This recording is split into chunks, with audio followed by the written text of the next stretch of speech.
안녕하십니까?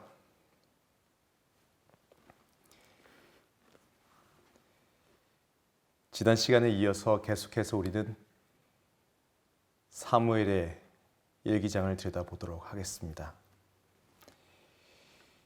사무엘서 3장입니다. 3장은 이렇게 시작하고 있습니다. 아이 사무엘이 엘리 앞에서 여호와를 섬길 때에는 여호와의 말씀이 희귀하여 이상이 흔히 보이지 않았더라. 스스로를 아이였다고 얘기를 하고 있습니다.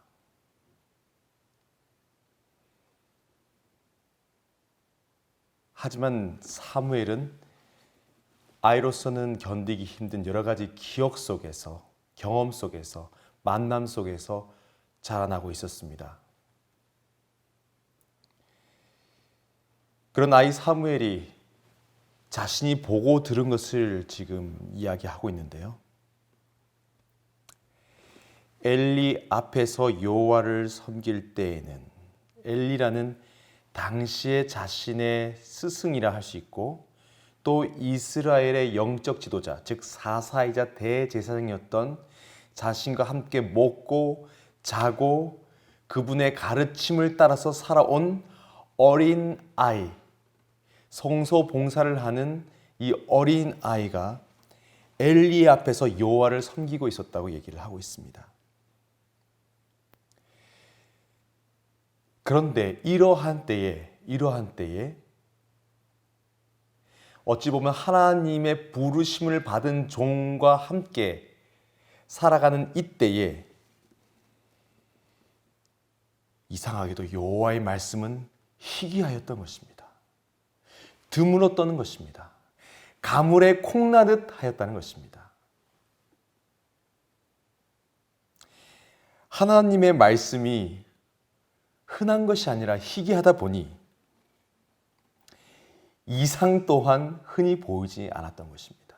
내가 어떻게 살아야 할지, 이 교회는 어떻게 하나님을 섬겨야 할지, 이 교단과 그리고 하나님의 백성으로 부름받은 사람들이 과연 2016년 이 혼란스러운 세계 앞에서 혼돈 가운데 있는 이 수없이 많은 영혼들의 울부짖음 속에서 어떻게 살아가야 할지, 우리는 도대체 하나님의 백성으로 어떤 말을 하고 어떤 행동을 해야 할지, 그냥 이렇게 살면 되는지 불안해하면서, 그러면서도 마땅히 내 마음에 비수처럼 박히는 하나님의 분명한 말씀이 없었던 것입니다.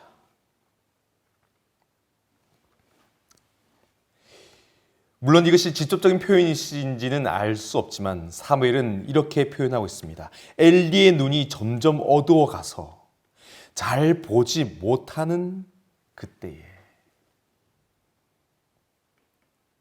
엘리라는 말이 계속해서 언급되고 있죠. 어린 사무엘이 보기에도 당시의 대제사장이자 사사였던 최고 지도자의 눈은 마치 이 백성들에게 말씀을 줄 수 없는, 하나님의 말씀이 무엇인지 읽어내고 분별하여서 전할 수 있는 그러한 눈이 희미해지는, 영적인 눈이 희미해지는 것을 마치 실제적인 시력이 약해지는 것처럼 표현한 것은 아닌가 하는 생각이 들 정도입니다. 바로 그때에 엘리는 자기 처소에, 자기 방에, 자기의 침대에 누웠습니다. 어찌 보면 나라가 혼란스럽고 영적으로 어두워지고 있는 그때에 하나님의 최고의 지도자는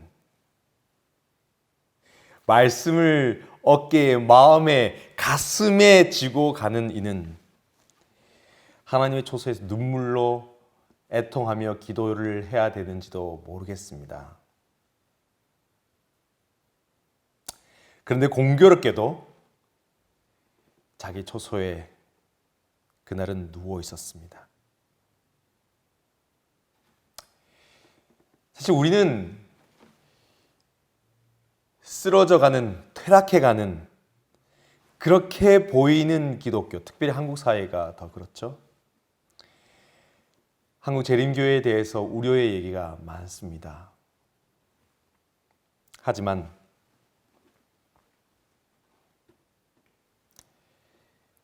우린 기도가 필요합니다. 이 교회 지도자들을 위해서, 목사님들을 위해서, 장로님들을 위해서, 집사님들을 위해서 기도가 필요합니다. 그리고 더 여기서 우리가 자세히 볼 것은 사무엘은 이러한 때에 엘리의 어두워져 가는 영적 식별력을 기록한 것 동시에 이것에 절망하지 않고 그 내리 속에 분명하게 기억되고 있는 그 장면이 있었는데 그것이 무엇이냐면 바로 이 장면입니다. 하나님의 등불은 아직 꺼지지 아니하였으며 사람의 눈이 어두워서 갈 길과 살아가야 할 방향을 잃어가는 듯 보이지만 그때조차도 하나님은 성령을 통해서 우리의 발끝을, 우리의 이 어두운 눈앞에 빛을 비추어 주시면서 그 길을 인도하기 위해서 그 등불을 꺼뜨리지 않고 계시다는 것입니다. 어두워져가는 나의 눈에, 나의 영적 감각에 여러분 희망을 찾지 마시기 바랍니다. 우리에게 희망은 어디에 있습니까? 우리의 희망은 있습니다. 그 희망은 이렇게 눈이 어두워져 가는 영적 분별력이 상실되어 버리는 이 남은 무리를 향해서도 여전히 그 성령의 등불을 켜서 그 불을 꺼뜨리지 아니하고 꼴 보기 싫다고 우리의 얼굴, 우리의 탐욕과 위성과 교만에 그 얼굴을 보기 싫다고 불 꺼뜨린 것이 아니라 보기 싫어하는 것이 아니라 여전히 어떻게 해요?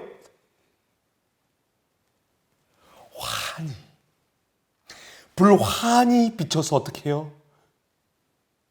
너의 그 희미한 눈으로라도 보라. 너의 상태가 어떠한지 보라. 너의 은과 금과 장신구를, 너의 불을, 너의 가방끈 긴 것을 자랑하지 말고 그 모든 것을 팔아서 안약을 사서 너의 눈에 뿌리고 이제 보라. 이 남은 교회를 향해 외치시는, 등불을 켜서 외치시는, 하나님의 교회 사이에서 다니시면서 등불 사이에서 거니시면서 일어나라고, 깨어나라고, 눈을 밝히 떠라고 외치시는 예수 그리스도, 이 교회의 주인에게 여러분 희망을 찾으시기 바랍니다. 그리고 눈을 뜨길 바랍니다. 제가 말이죠.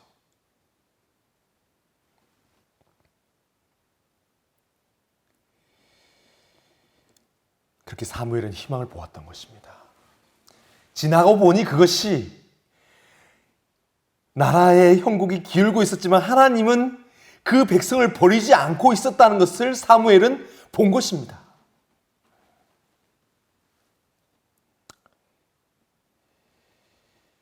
근데 어린 사무엘은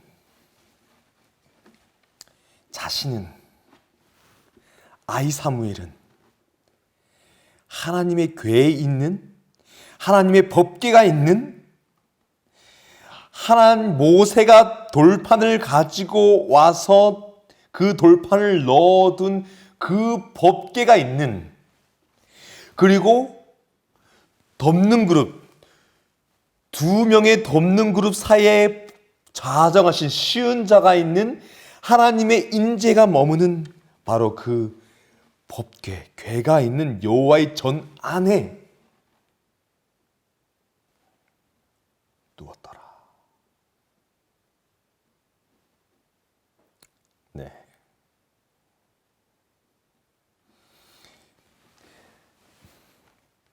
사실 이 모습을 보면 우리는 우리가 흔히들 생각하는 지위와 직분, 경험과 경륜, 지식과 지혜, 이런 것들이 하나님과 거리를 결정하는 것이 아니라는 것을 알 수가 있습니다. 지금 여러분 앞에 있는 저조차도 이 바로 앞에 앉아 있는 어린아이보다 하나님께로부터 아주 멀 수가 있는 것입니다. 당대의 영적 최고 지도자였던 엘리는 국운이 흔들리고 위태운 그때에 자기 처소에 누워서 고운한 편한 잠을 청하고 있는 그때에 어린 아이 사무엘은 어떤 명령이나 어떤 사명이 주어져 있는지는 모르지만 당시에 지구별에 있었던 그 어떤 사람보다 첫째는 물리적으로 하나님과 가장 가까이 있었던 것입니다. 우리가 지금 이 성전에 하나님의 말씀을 듣기 위해 모였지만 우리는 누가 하나님과 가장 가까이 있는지 알 수가 없는 것입니다. 최소한 이 기록에서는 어린 아이 사무엘이 하나님과 가장 가까이 있었습니다, 여러분. 그래서 어찌 보면 인류 역사상 가장 경건해 보였던 시대, 바로 예수님이 초림하셨던 그때에 이 어린아이들이 내게 나오는 것을 너희가 막지 말아라. 너희가 이 어린아이와 같지 아니하면 천국에 들어갈 수 없다고 하셨던 예수님은 단순한 비유로 하신 말씀이 아닐 수 있는 것입니다. 실제로 그 어린아이들이 안나스와 가야바, 당시 대제사장들이었죠. 그리고 하나님의 말씀이 그 어느 때보다도 마음속 깊이, 그리고 그들의 기억 속에 깊이 새겨져 있었던 바리새인들과 사두개인들보다도, 그들보다도 그 어린아이들이 천국에 가까웠을 것입니다. 마치 하나님의 말씀이 담긴 법궤에 사무엘이 밀착해 있었던 그곳에 잠을 잘 수 있는 것처럼 근접해 있을 뿐만 아니라 자연스럽고 친밀했던 것처럼 예수님이 초림하셨을 당시에 어찌 보면 그 제자들보다도, 당대 종교 지도자들보다도 두려운 말씀이죠. 이렇게 좋은 옷을 입고 서 있는 저보다도 이 어린아이들이 가까운 것입니다.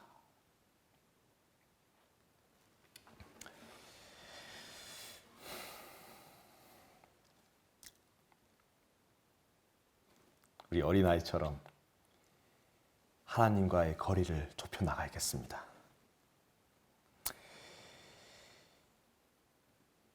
근데 여러분,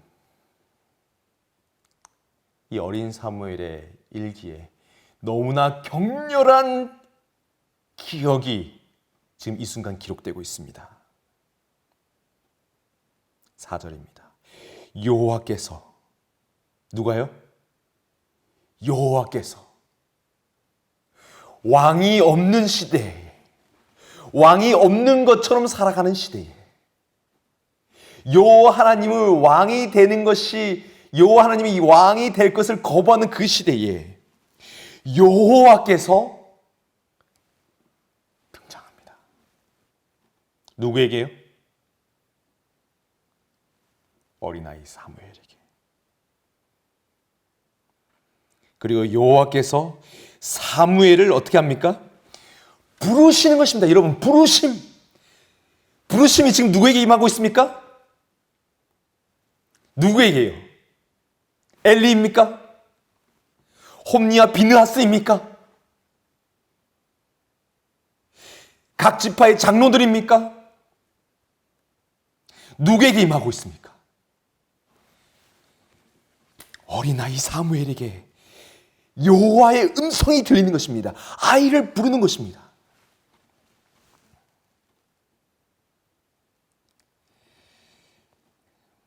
사무엘은 아마도 잘 훈련되어 있었던 것 같습니다. 자기를 부르는 음성에 아주 민감하게 반응합니다. 어떤 음성이에요? 부르는 음성에, 나를 부르는 음성에,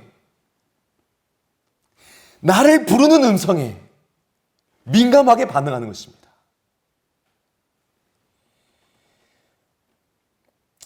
물론 어린 사무엘은 그것이 여호와의 목소리인지 몰랐습니다. 대신에 누구의 목소리요? 늘 자기를 부르는 익숙한 목소리, 엘리의 음성으로 착각했습니다. 아마도 사무엘은 대제사장 엘리의 몸시중으로 여러 일들을 했던 것 같습니다.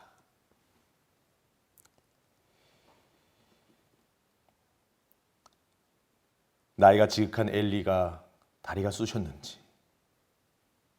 아니면 목이 말라서 물을 한 잔 갖다 줘야 할지 그 이유를 알 수는 없지만 사무엘은 자신의 책임과 의무, 자기 일을 향한 부름에 민감하게 반응했습니다. 즉각적으로 반응했습니다. 일어났습니다. 네. 그리고 엘리에게 달려갑니다. 부르셨습니까? 부르셔서 제가 여기 왔습니다.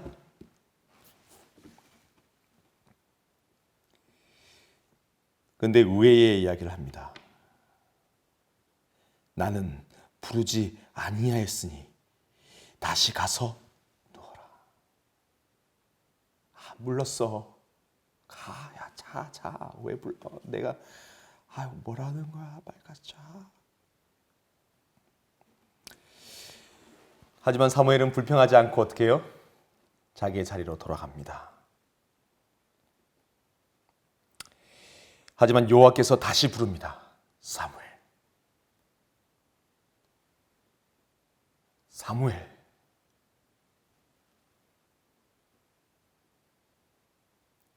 사무엘은 다시 깨어납니다. 다시 일어납니다. 그리고 달려갑니다. 누구에게요? 엘리에게로. 하지만 무엇에 대한 반응이었다고요? 내 이름을 부르는 부르심에 반응하는 겁니다. 근데 엘리는 다시 얘기합니다. 내 아들아. 아마도 엘리는 사무엘을 친아들처럼, 사실은 손주뻘인데도 친아들처럼 극진히 이렇게 대우했던 것 같습니다. 애지중지. 어찌 보면 홈니와 비느하스, 더 이상 막을 길 없는 이 불법의 자식들, 내가 가슴으로 품고 안았지만 더 이상 하나님께로 돌아올지 모르는, 이미 너무 멀리 떠나가 버린 하나님을 향해서 자신들의 작은 뿔을 높이 쳐들고 있는 필연적인 아들에 대한 보상심리일까요? 미안함일까요? 그래서 자신의 바램, 그것을 더 사무엘에게 투영했는지 모르겠습니다.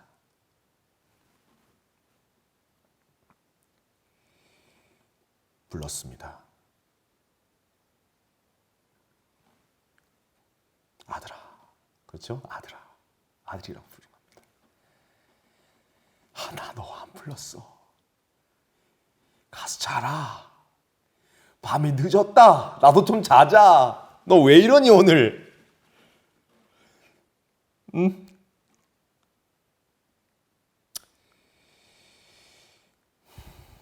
사무엘은 이렇게 그 당시 상황을, 자신의 그 상태를 이렇게 표현하고 있습니다. 7절에 사무엘이 아직 여호와를 알지 못하고 여호와의 말씀도 아직 그에게 나타나지 아니한 때라.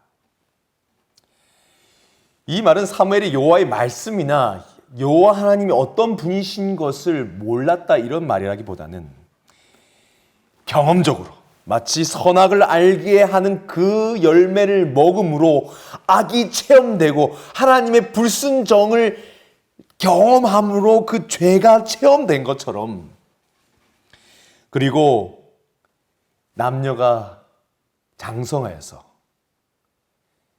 부모를 떠나 몸과 마음과 영이 하나가 되는, 서로를 친밀하게 긴밀하게 경험하고 이 살과 살이 영혼과 영혼이 맞닿아져서 서로를 알게 되는 그 암. 여호와 하나님에 대한 말씀과 그 말씀이 내 마음 가운데 체험되고, 그것이 여호와 하나님에 대한 굳건한 믿음으로는 자라났지만, 얼굴과 얼굴을 대하여 맛보는 그분의 음성이 내 고막을 울리고 내 영혼에 깊숙이 들어오는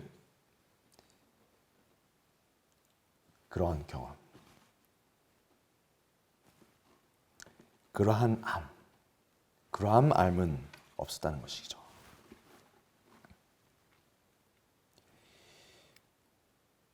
근데 지금 무슨 얘기를 하고 싶은 걸까요? 바로 그러한 경험 속으로 지금 들어가기 직전이라는 것입니다. 지금 이 기록하고 있는 이 내 일기의 이 내용은 뭐예요? 바로 그러한 내용이라는 것입니다. 어찌 보면 여러분들도 다 한 번씩 있었을 법한 그런 경험들이죠.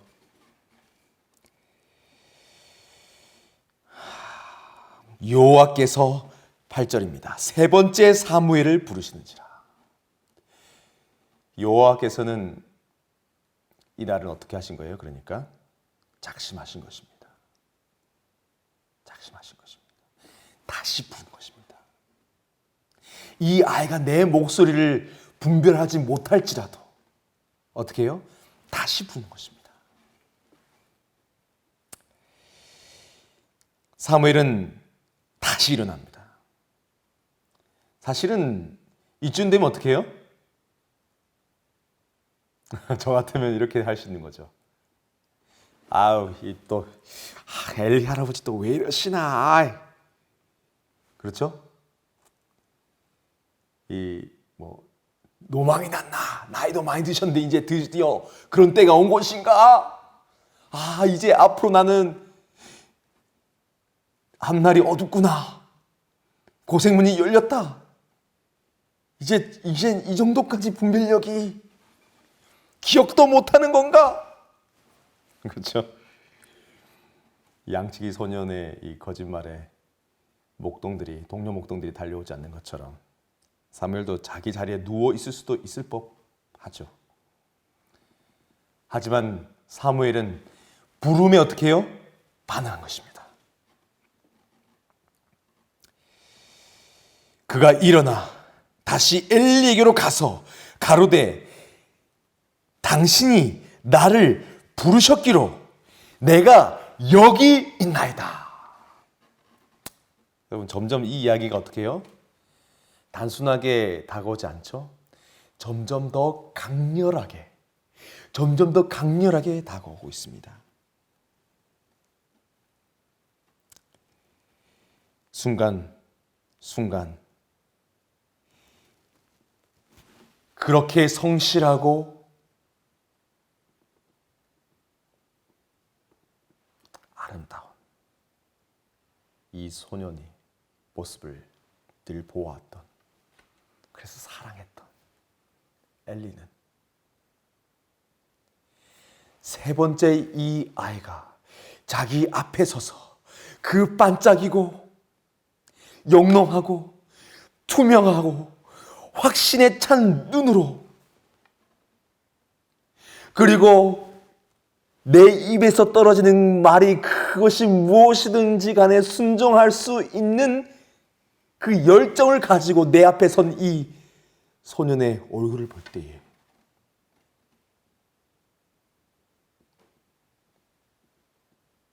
엘리는 본능적으로 이것이 보통 일이 아닌 것을 깨달은 것입니다.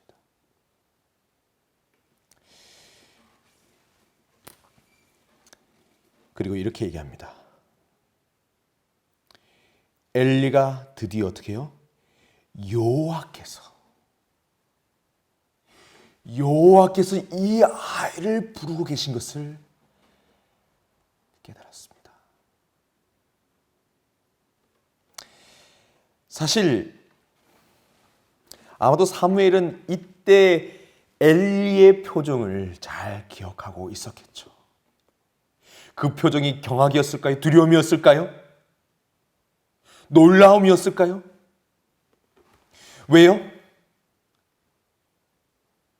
하나님의 부르심이, 하나님이 이름을 불러 자신의 속 이야기를 꺼낼 그 대상이 사사이자 대제사장인 내가 아니고 누구요?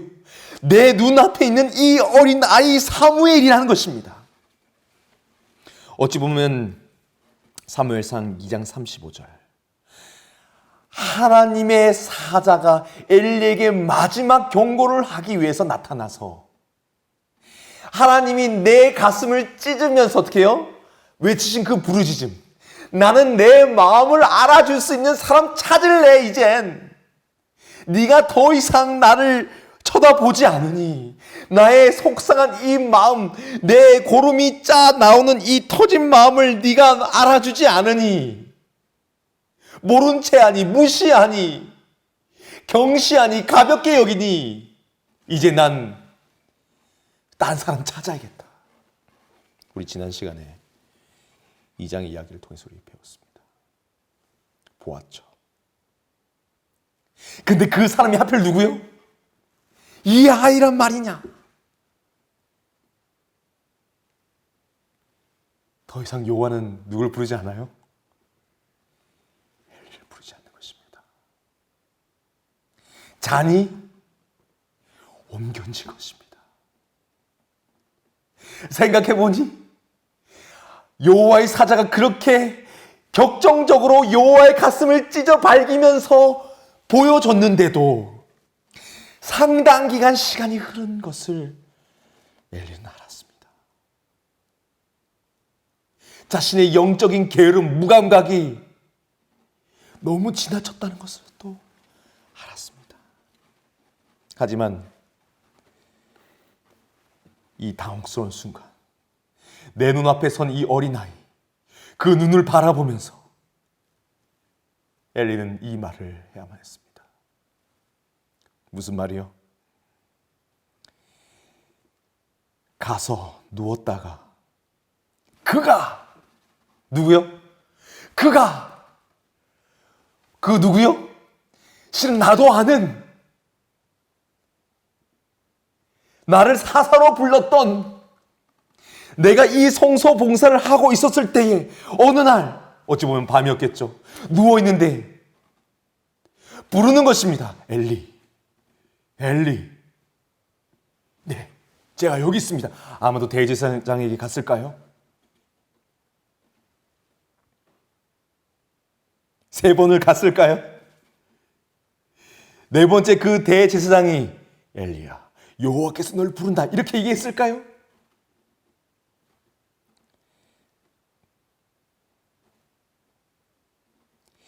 나를 불렀던, 나를 사사로 앉혔던 그가, 나도 알고 있었던 그가, 그렇죠, 나를 알고 있었던 그가 너를 부르시거든. 주의 종이 듣겠나이다. 말씀하옵소서 하라고 했습니다. 그렇습니다, 여러분. 엘리에게서 사무엘에게로 그 잔이, 그 부르심이 옮겨진 이유는 여러분, 왜요? 불러도 대답하지 않았기 때문입니다. 불러도 듣지 않았기 때문입니다. 왕이 불러도 종으로 행사하지 않았기 때문입니다. 모세가 죽기 전에 너는 가나안 땅에 들어가지 못한다는 선고를 받은 이후에 신명기 4장과 신명기 5장에 하나님께서 주신 명령을 유언처럼 얘기하기 시작합니다. 그때 어떻게 해요? 오 이스라엘 들으라, 너희는 들으라 라고 얘기하면서 자신의 유언, 하나님께서 주신 모든 명령을 이스라엘 앞에 펼쳐 보입니다. 그래서 이스라엘에게 들으라 이스라엘, 들으라 이스라엘, 너희를 애굽 땅에서 구원해낸 여호와, 너희의 주, 너희의 임금, 우리를 만드신 창조주, 그의 말씀을 들으라. 그것이 이스라엘의 강력, 이스라엘을 유지시키는 힘, 기반이었던 것입니다. 하지만 심지어 누구조차요? 대제사장 사자, 당대의 남은 교회 지도자들마저도 어떻게 해요? 하나님의 말씀을 듣지 않았던 것입니다. 남은 백성들이 하나님의 말씀을 듣지 않았던 것입니다. 하나님의 계명을 갖고 있다는 사람들이, 제가 그분을 믿는다고 선언하는 제가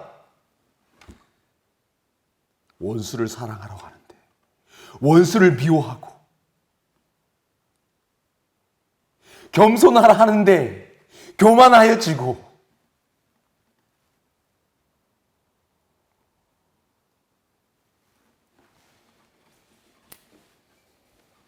저는 계속해서 그분의 부르심 앞에서 스스로 목을 곧게 하여서 그분의 말씀을 듣지 않는 것입니다. 여러분,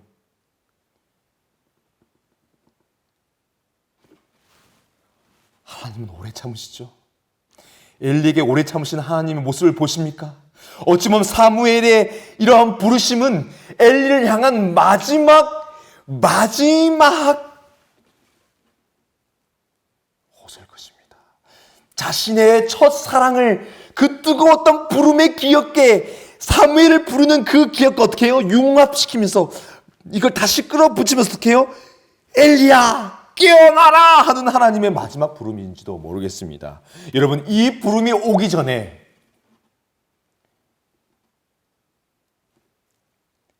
다시 우리는 길을 열어서, 마음을 열어서 여호와 하나님께서 우리를 향하여서 하시는 말씀을 어떻게 해요?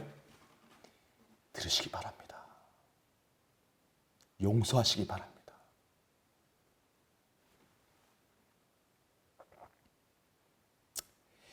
이에 사무엘이 가서 자기 처소에 누우니라. 근데 여러분, 공교롭게도 사무엘의 처소는 어디였습니까? 사무엘의 처소는 어디였습니까?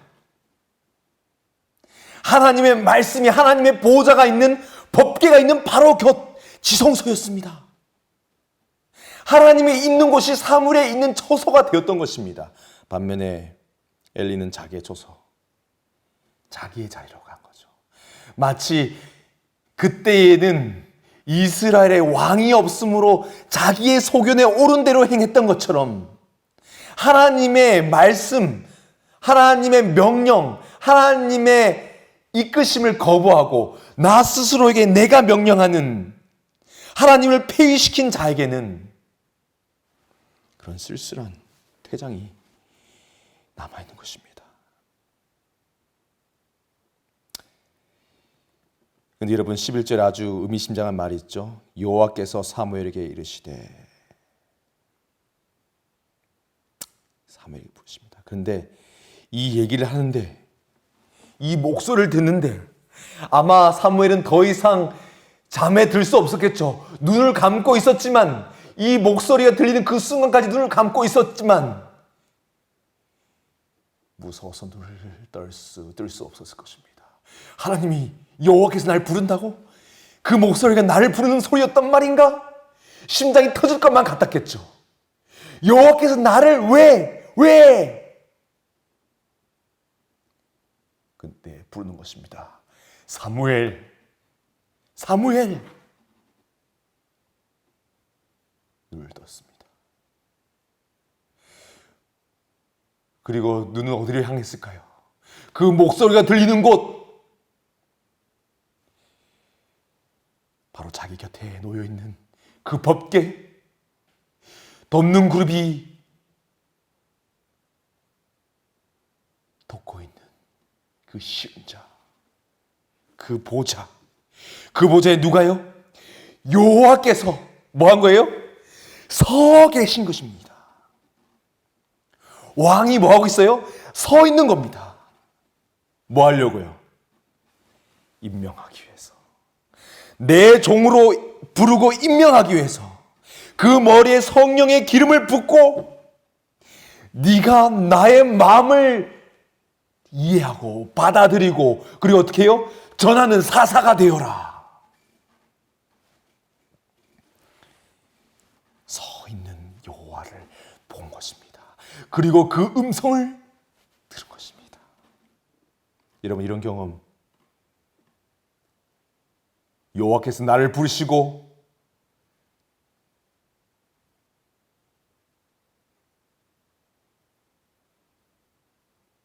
내 마음에, 내 입에, 내 삶에 사명을 심어주시는 그 부르심, 여러분 원하십니까? 요한복음 5장 39절 40절에 나와 있는 것처럼 너희가 성경은 영생이 있는 줄, 여기서 영생이 있는 줄 알고 너희가 이 성경을 상고하거니와 이 성경이 내게 대하여 증거하는 것이다. 그러나 너희는 내게 나온 것을 원치 아니하는도다. 원하지 않는다. 했던 것처럼 여러분 원하십니까? 원하시기 바랍니다. 하나님의 부르심이 우리에게 임하기를 원하시길 바랍니다. 그 마음을 달라고 기도하시길 바랍니다. 저는 그렇게 기도하겠습니다.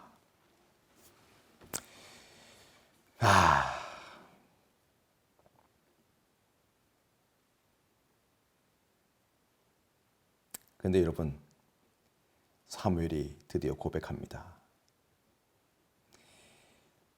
내가 이렇게 얘기했습니다. 말씀하십시오. 말씀하십시오. 주의 종이 듣겠나이다. 아멘. 말씀하옵소서. 주의 종이 듣겠나이다. 아멘. 그런데 여러분, 사무엘이 이제 이렇게 얘기를 하고 있는데 우리는 아멘 하고 있는데 잠 못 드는 밤을 보내고 있는 한 친구가 있습니다. 누굽니까? 엘리입니다. 엘리도 자리에 누워있지만 엘리, 엘리 하고 불렀던 그 목소리가 자기에게는 들리지 않는 것입니다.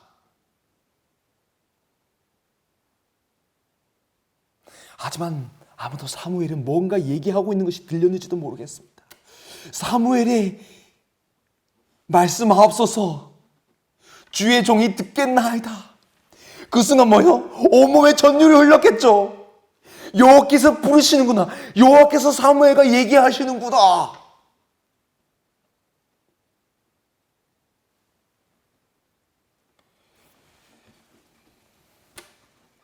아마도 엘리는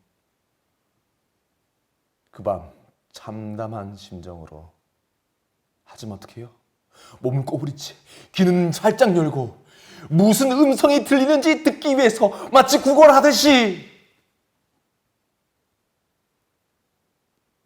혹시 나에 대해서 얘기하진 않을까 하는, 그쵸?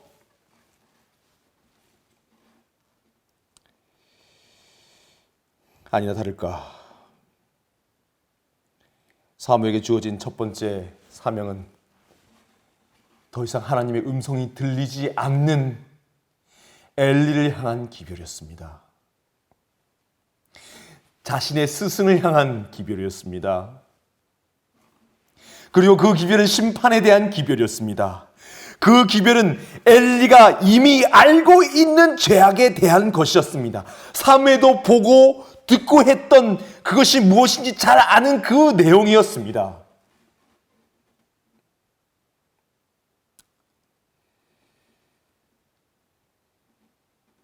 사무엘은 그 얘기를 듣고 아침까지 당연히 잠을 못 청했겠죠. 하나님을 만난, 알게 된, 체험하게 된, 눈으로 귀로 온 전신으로 온 존재가 하나님의 그 존재를 맞닥뜨린 그 엄청난 경험에 대한 설레임 이전에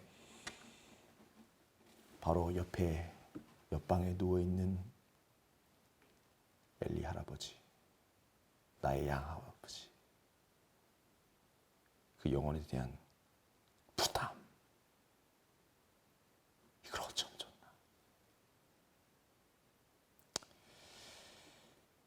여러분, 그래서 이 사무엘상은 슬픈 이야기가 굉장히 많습니다. 그리고 이 슬픈 이야기는 바로 저의 이야기일 수 있는 것입니다. 이 이야기가 우리의 이야기가 되질 않길 바랍니다.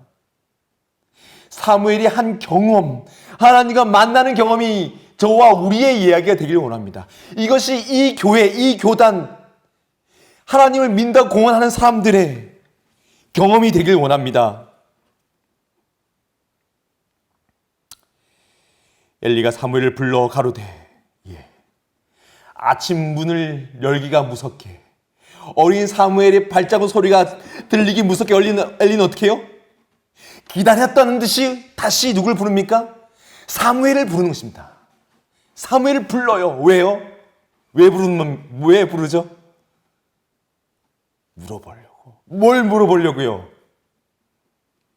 하나님께서 내게 대해서 뭔가 얘기하지 않으시던, 하나님이 나를 향한 그 뜻이 무엇인지 혹시 너에게 말씀하지 않으시던, 여러분, 우리에게 진리가 주어졌다 하지만 우리는 하나님이 나를 향해서 뭐라고 말하는지 알 길이 없어 전전긍긍하고 있진 않은 거예요.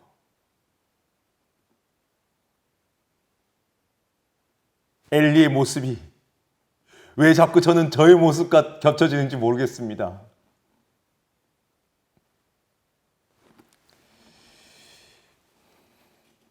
내게 숨기지 말라. 내게 말씀하신 모든 것을 하나도 숨기면 하나님이 내게 벌을 내리시고 또 내리시길 원하노라. 적반하장이죠. 그렇죠? 이렇게 계속해서 영적 안목이 어두워지면 분별력이 사라지고 자꾸 다른 사람에게서 죄와 과오를 찾게 되는 것입니다.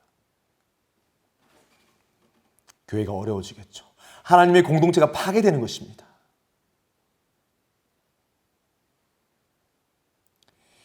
사무엘이 세세히 말했습니다. 숨기지 않았습니다. 엘리는 말합니다. 이는 여호와시니, 이는 왕이시니 선하신 소견대로. 소견이 나오죠? 우리 사사기에서 계속 보았던 거죠. 자기의 소견에 옳은 대로 행하는 사람들, 하나님의 소견을 거부했던 사람들, 그리고 그 중심에 있었던 엘리, 그 엘리가 하나님의 소견을 얘기하는 것입니다.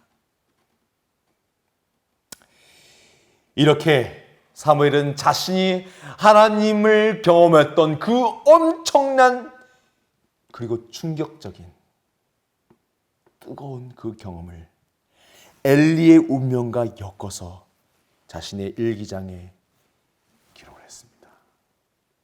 어찌 보면 수줍게 기록해야 했지만 너무나 비극적인 자신의 사랑하는 스승, 남은 교회의 지도자, 그의 운명과 엮여져 있는 자신의 부름을 발견하면서 사무엘은 슬픈 기록을 남겼습니다. 오늘 이 시간 우리는 다시 한번 기억했으면 좋겠습니다.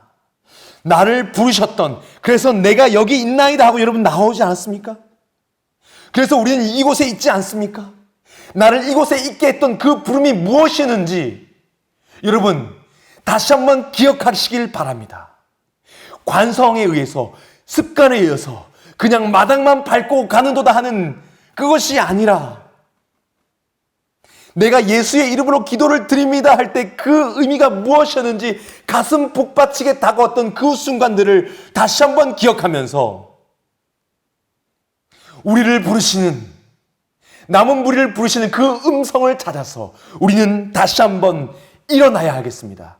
그리고 뭐라고 대답해요?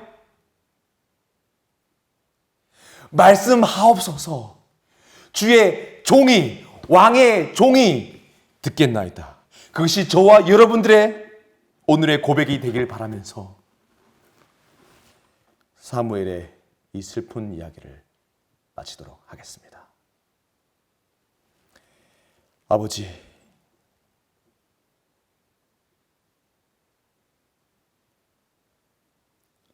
이 고집불통,